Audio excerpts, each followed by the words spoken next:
Nous sommes à quelques semaines des examens, donc j'ai décidé d'apporter ma contribution pour aider la jeunesse. Quand je parle de la jeunesse, ça concerne les tout petits qui font la classe de CM2, qui viennent passer le CP, le CPD pour certains, et ceux qui font la troisième, là c'est le BPC, et ceux qui vont également passer le bac, pour eux c'est la terminale. Mais tout ce que je vais partager ici, dans ces différentes vidéos, je parle directement aux jeunes. Mais vous également, parents qui sera là en train de regarder cette vidéo, vous pouvez utiliser ces outils-là pour accompagner vos jeunes. Également, les enseignants peuvent en faire pareil pour aider les élèves.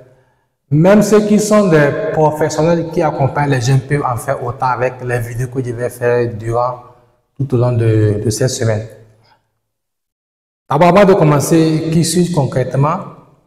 Je suis Aboul Hanif Cordon et ma mission de vie, c'est d'accompagner les parents à vivre une parentalité heureuse afin d'aider efficacement leurs enfants à atteindre leur plein potentiel. Et j'ai déjà accompagné plus de 500 adolescents avec ce que je vais vous enseigner ici. J'ai déjà formé plus d'une cinquantaine de coachs dans l'éducation, donc des coachs scolaires, des coachs d'adolescents, des coachs en parentalité. Donc, je suis également chef d'entreprise. Donc, pour aujourd'hui, on va parler de la préparation. On va parler de la préparation. Préparation. Dans toutes choses, tout ce que nous voulons faire, si on ne se prépare pas, c'est sûr qu'on va aller à l'échec. Et je ne souhaite pas l'échec pour nos jeunes. La première question que j'aimerais te poser en tant que jeune, actuellement, il te reste combien de jours pour passer ton examen? D'abord, il faut l'écrire. Donc, par exemple, il me reste 28 jours pour passer l'examen, ok? Donc, et si on prend ces 28 jours-là, comment tu vas t'organiser par semaine ou bien par jour pour bien t'organiser, pour bien réviser, pour ne pas que le stress vienne t'empêcher de te concentrer. Donc, il faut d'abord t'organiser de forme de planning par semaine, ok? Par semaine. Donc, si on prend les 28 jours, ça donne 4 semaines, disons, hein.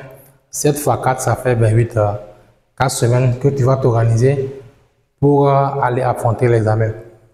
Donc, ça fait tu t'es organisé. Mais la deuxième question que je vais te poser, quel est ton objectif pour l'examen que tu veux passer? Bien sûr que tu veux aller réussir. Est-ce que tu t'es demandé quelle est la moyenne que tu veux concrètement avoir? Donc peut-être tu peux dire, je veux avoir une moyenne de 13 sur 20 à l'examen.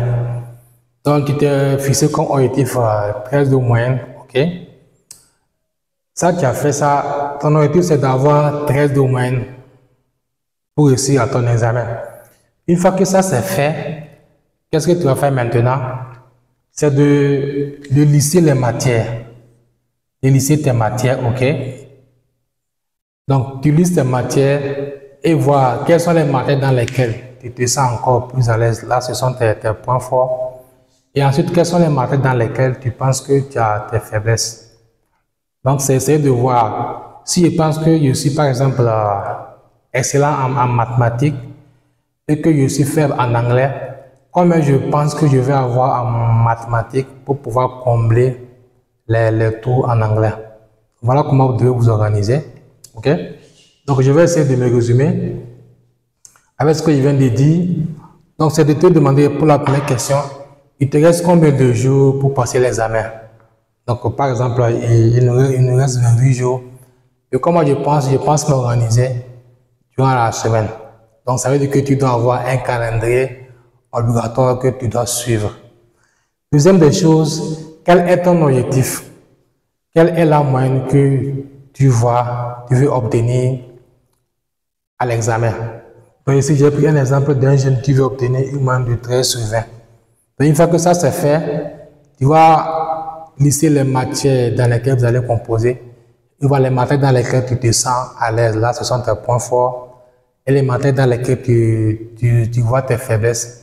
Et comment tu dois t'organiser pour que ce que tu puisses avoir dans les matières fortes puisse t'aider à combler dans les matières faibles. Donc, c'est ce que je vais vous partager aujourd'hui par rapport à la préparation.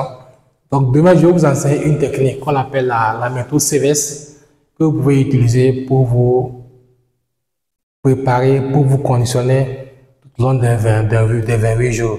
Donc, à demain pour une autre vidéo pour vous aider à vous préparer pour votre examen.